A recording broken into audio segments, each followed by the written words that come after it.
Assalamualaikum warahmatullahi wabarakatuh.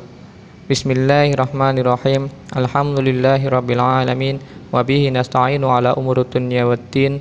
Wassalatu wassalamu ala asyrafil anbiya'i wal mursalin wa ala alihi washabbihi ajmain.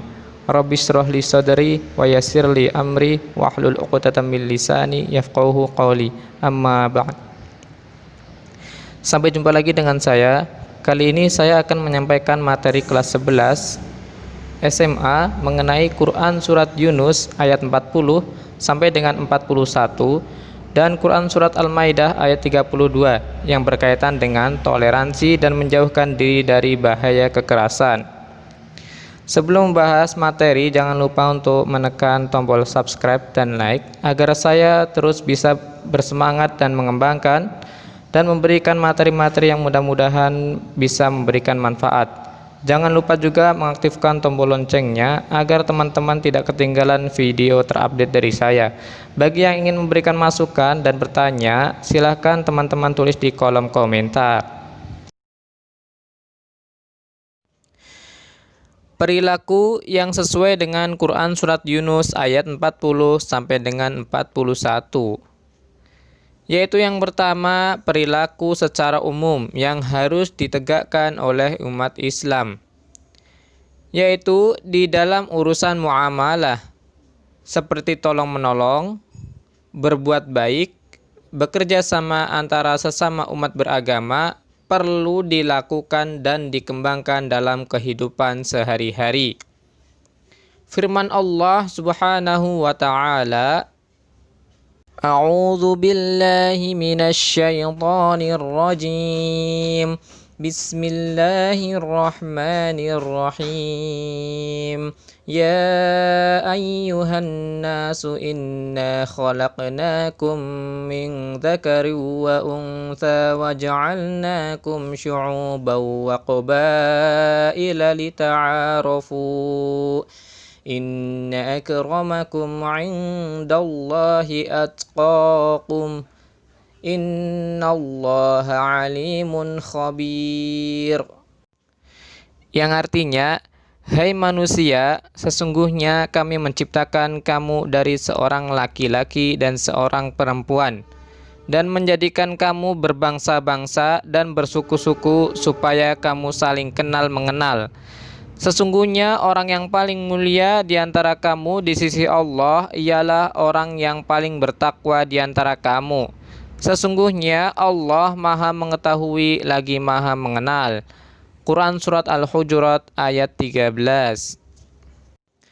Asbabun Nuzul Quran Surat Al-Hujurat ayat 13 ini diriwayatkan oleh Ibnu Abi Hatim bahwa Ibnu Abu Malaikah mengisahkan, pada hari penaklukan kota Mekah, Bilal naik ke atas Ka'bah untuk mengumandangkan azan. Beberapa orang berkomentar, apakah pantas budak hitam ini mengumandangkan azan di atas Ka'bah? Sebagian orang lain menjawab, sekiranya Allah membenci orang ini, pasti dia akan menggantinya. Kemudian turunlah ayat Al-Quran, yaitu Quran Surat Al-Hujurat ayat 13 tadi, yang memiliki arti, hai manusia, sesungguhnya kami menciptakan kamu dari seorang laki-laki dan seorang perempuan, dan menjadikan kamu berbangsa-bangsa dan bersuku-suku supaya kamu saling kenal mengenal. Sesungguhnya orang yang paling mulia di sisi Allah ialah orang yang paling bertakwa di antara kamu. Sesungguhnya Allah Maha Mengetahui lagi Maha Mengenal. Kemudian di dalam urusan akidah dan ibadah tidak ada istilah toleransi, karena akidah dan ibadah umat Islam dengan umat beragama lain sangat berbeda, sehingga dalam urusan ini tidak boleh dicampur adukan. Hal tersebut sesuai dengan firman Allah Subhanahu wa ta'ala dalam Quran Surat Al-Kafirun seperti berikut. A'udzu billahi minasyaitonir rajim. Bismillahirrahmanirrahim. قل يا أيها الكافرون لا أعبد ما تعبدون ولا أنتم عابدون ما أعبد ولا أنا عابد ما عبدتم ولا أنتم عابدون ما أعبد لكم دينكم ولي دين. Diriwayatkan oleh Abdur Razak bahwa Wahab menuturkan, suatu hari orang-orang kafir Quraisy berkata kepada Rasulullah Shallallahu Alaihi Wasallam, sekiranya engkau tidak keberatan mengikuti kami menyembah berhala selama 1 tahun, maka kami akan mengikuti agamamu selama 1 tahun pula. Maka Allah Subhanahu wa Ta'ala menurunkan ayat yang artinya, katakanlah, wahai Muhammad, wahai orang-orang kafir, aku tidak akan menyembah apa yang kamu sembah, dan kamu bukan penyembah apa yang aku sembah, dan kamu bukan penyembah apa yang aku sembah, dan kamu tidak pernah pula menjadi penyembah apa yang aku sembah. Untukmu agamamu dan untukkulah agamaku. Quran Surat Al-Kafirun ayat 1-6. Kemudian memelihara persaudaraan terhadap sesama umat Islam. A'udzubillahi minasyaitonirrajim. Bismillahirrahmanirrahim. Innamal mu'minuna ikhwatun fa aslihu baina akhawaykum wattaqullaha la'allakum turhamun. Quran Surat Al-Hujurat ayat 10 yang artinya, orang-orang beriman itu sesungguhnya bersaudara. Sebab itu, damaikanlah, perbaikilah hubungan antara kedua saudaramu itu, dan takutlah terhadap Allah, supaya kamu mendapat rahmat. Quran Surat Al-Hujurat ayat 10. Dalam hal memelihara persaudaraan terhadap sesama umat Islam, Rasulullah Shallallahu Alaihi Wasallam juga bersabda, La yu'minu ahadukum hatta yuhibbu li akhihi ma yuhibbu li nafsih. Tidak beriman salah seorang dari kalian sampai dia mencintai saudaranya seperti dia mencintai dirinya sendiri. Hadis riwayat Bukhari dan Muslim. Kemudian yang kedua, perilaku toleran dan kerukunan yang harus ditegakkan bagi seorang pelajar muslim ketika di rumah, di sekolah, dan di masyarakat. Yang pertama, bentuk-bentuk perilaku toleran dan kerukunan dalam kehidupan sehari-hari di rumah. Sikap hidup toleran perlu dijadikan sebagai bentuk perilaku dalam kehidupan sehari-hari bagi umat Islam, termasuk para pelajar muslim dimanapun berada, baik ketika berada di rumah maupun bersama dengan anggota keluarga. Terhadap orang tua dan saudara, termasuk pembantu rumah tangga, sikap toleran harus ditegakkan. Seperti orang tua menghargai pendapat anak, seorang anak menghormati dan mentaati perintah orang tua dan anak menghargai kinerja pembantu rumah tangga dan sejenisnya. Dengan sikap ini akan terwujud sikap toleran dan rukun dalam kehidupan keluarga. Menghormati yang lebih tua dan menyayangi yang lebih muda menjadi bagian dari seruan ajaran Islam yang wajib ditegakkan oleh umat Islam. Nabi Muhammad Shallallahu Alaihi Wasallam bersabda, Laisa minna man lam yarham saghirana wa lam ya'rif haqqa kabiran. Bukan dari umatku orang yang tidak belas kasihan kepada orang yang lebih kecil dan tidak menghargai kehormatan yang lebih tua. Hadis riwayat Abu Dawud dan Tirmidzi. Bentuk-bentuk perilaku toleran dan kerukunan dalam kehidupan sehari-hari di sekolah. Ketika seorang pelajar di sekolah, pasti bergaul dengan berbagai pelajar yang beragam, seperti keragaman agama, latar belakang keluarga, jenis kelamin, status sosial keluarga, kemampuan mengikuti pelajaran, dan sejenisnya.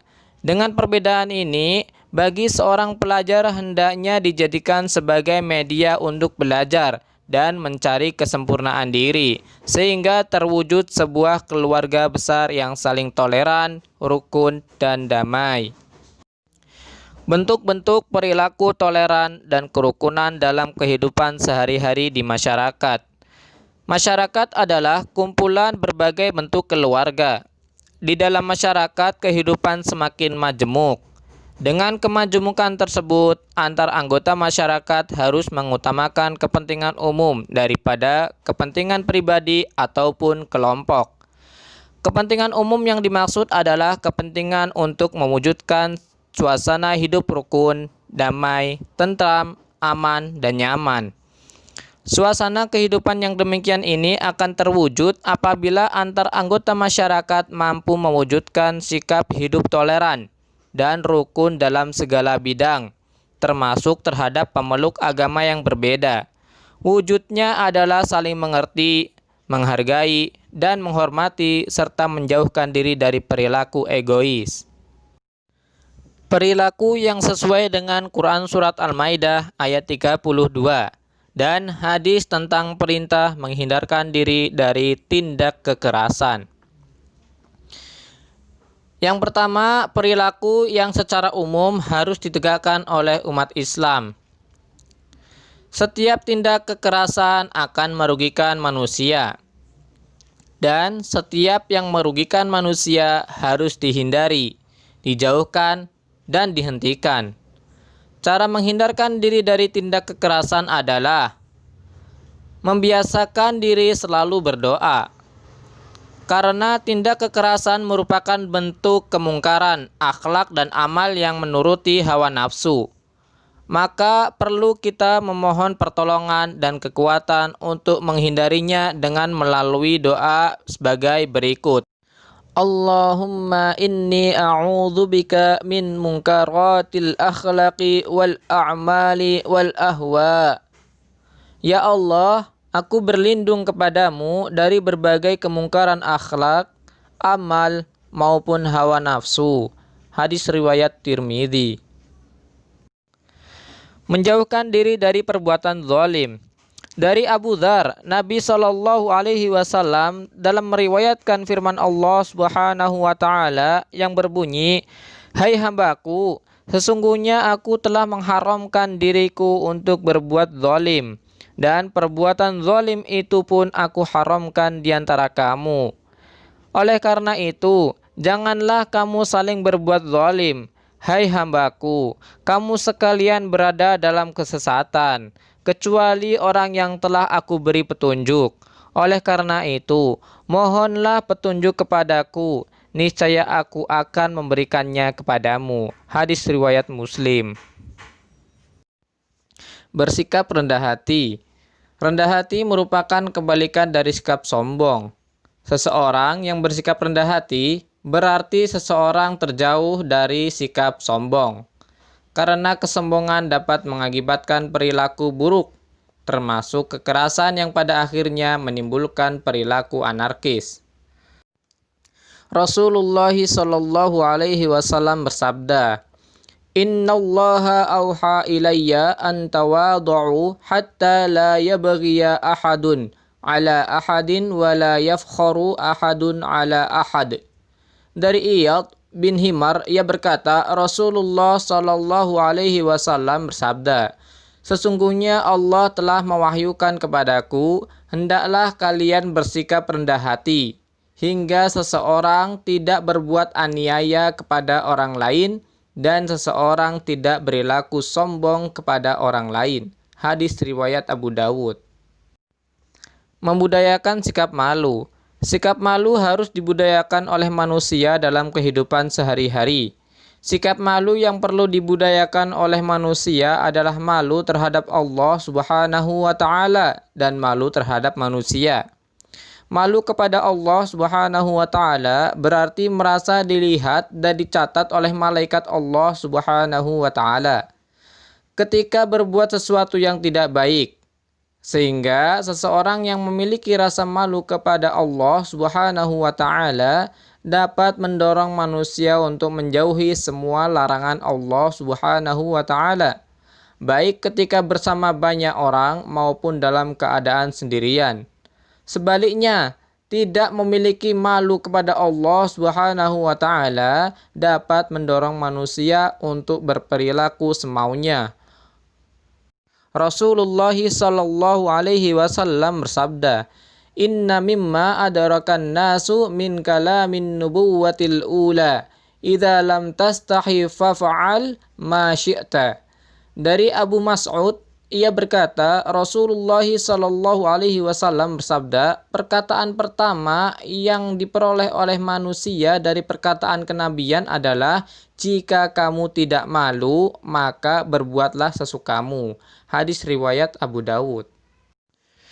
Sedangkan malu kepada manusia artinya merasa malu ketika melakukan sesuatu yang tidak baik dan diketahui oleh orang lain.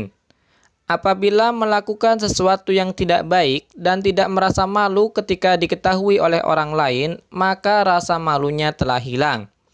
Sehingga seseorang tidak lagi merasa segan dan senantiasa akan berbuat seenaknya terhadap sesama manusia, seperti melakukan aksi kekerasan, penyerangan, menyakiti fisik, merusak, dan membakar harta benda, serta berbagai bentuk perbuatan keji lainnya. Para ulama menjelaskan, malu hakikatnya adalah akhlak yang dapat membawa seseorang untuk meninggalkan perbuatan tercela dan mencegah dari mengurangi hak yang lainnya. Rasa malu dengan sesama manusia akan mampu mengekang seseorang untuk melakukan perbuatan yang tidak baik dan senantiasa menjaga iffah. Iffah adalah menahan diri sepenuhnya dari perkara-perkara yang diharamkan oleh Allah Subhanahu wa taala. Sehingga merasa risih jika ada orang lain yang mengetahui perbuatan tidak baiknya, seperti suka mencela, mengadu domba, menggunjing, berkata jorok, berbuat maksiat dan keburukan, melakukan pengrusakan, korupsi, mabuk-mabukan, suka berkelahi, geng motor, dan kekerasan bentuk lainnya. Perilaku yang secara khusus harus ditegakkan oleh pelajar muslim, sehingga mampu menjadi bentuk perilaku dalam kehidupan sehari-hari. Yang pertama adalah ketika di rumah. Sekalipun seorang anak memiliki hak dari orang tua, seperti hak memperoleh penghidupan, biaya sekolah, dan kebutuhan lainnya, tetapi seorang anak harus pandai terhadap kondisi kehidupan orang tua. Jangan sekali-kali berpandangan bahwa seorang anak adalah bagaikan seorang raja, sehingga segala keinginan dan kebutuhan harus terpenuhi dengan segera. Kalau tidak, menjadi sikap marah terhadap orang tua, bahkan akan menimbulkan kemarahan ganda antara seorang anak dengan orang tua dan orang tua terhadap anaknya. Sikap seperti ini harus dijauhkan dalam kehidupan keluarga, karena suasana keluarga yang penuh kemarahan dapat menimbulkan perilaku buruk, seperti umpatan, makian, hujatan, dan bahkan berujung pada sikap kekerasan. Suasana keluarga yang seperti ini sudah terjauhkan dari keluarga yang harmonis, bahkan telah menjadi keluarga yang pecah, atau biasa kita sebut dengan broken home. Dan keluarga yang demikian akan sulit mengantarkan kesuksesan anak di masa depan. Yang kedua, ketika di sekolah. Dengan keragaman seorang pelajar di sekolah, maka sekolah senantiasa mengatur pergaulan antar pelajar di sekolah melalui tata tertib sekolah. Tujuannya agar antar pelajar yang heterogen menjadi sebuah keluarga besar, sehingga tidak boleh saling mengejek, menyinggung, memaki, mengumpat, menghujat, bermusuhan, berkelahi, bahkan sampai terjadi tawuran sebagai bentuk perilaku kekerasan yang menimbulkan banyak kerugian. Hal yang sama juga perlu dijaga terhadap pelajar lain sekolah. Karena seorang pelajar dengan pelajar lain sebagai anggota keluarga pelajar bagaikan satu tubuh. Menyakiti, menghina, mengolok-olok, dan memperlakukan dengan perbuatan buruk, termasuk kekerasan, pada hakikatnya mencederai terhadap diri sendiri sebagai seorang yang sama-sama berpredikat sebagai pelajar, sehingga perlu dihindari dan dijauhi. Kemudian yang ketiga, ketika di masyarakat, ada ungkapan bahwa pelajar adalah manusia yang sedang berusia muda. Masa muda adalah masa berapi-api. Artinya, masa yang mudah disulut emosinya, sehingga mudah menimbulkan kemarahan. Ketika seorang pelajar berada di tengah-tengah masyarakat, hendaklah pelajar pandai-pandai belajar menjadi anggota masyarakat yang terbaik. Cara untuk menjadi anggota masyarakat yang baik bagi seorang pelajar adalah dengan mengikuti kelompok-kelompok organisasi remaja yang baik, seperti Karang Taruna dan organisasi remaja lainnya. Jangan mengikuti kelompok-kelompok remaja yang suka nongkrong di pinggir jalan, di mal, karaoke, geng motor, premanisme, dan tempat-tempat kurang baik lainnya. Karena sekali terjerumus kepada kelompok-kelompok tersebut, sulit untuk sembuh. Akibatnya sangat jelas, yakni menjadi pemalas belajar, hilang orientasi masa depan, ingin hidup enak tak mau bekerja keras, sehingga akan mudah terjerumus pada perilaku buruk lainnya, seperti mengompas, menipu, mencuci, merampas, merampok, dan serta tindak kekerasan lainnya. Cukup sekian video penyampaian materi saya kali ini. Mohon maaf apabila banyak kekurangan dalam penyampaian. Subhanakallahumma wa bihamdika asyhadu an la ilaha illa anta astaghfiruka wa atubu ilaik. Wassalamualaikum warahmatullahi wabarakatuh.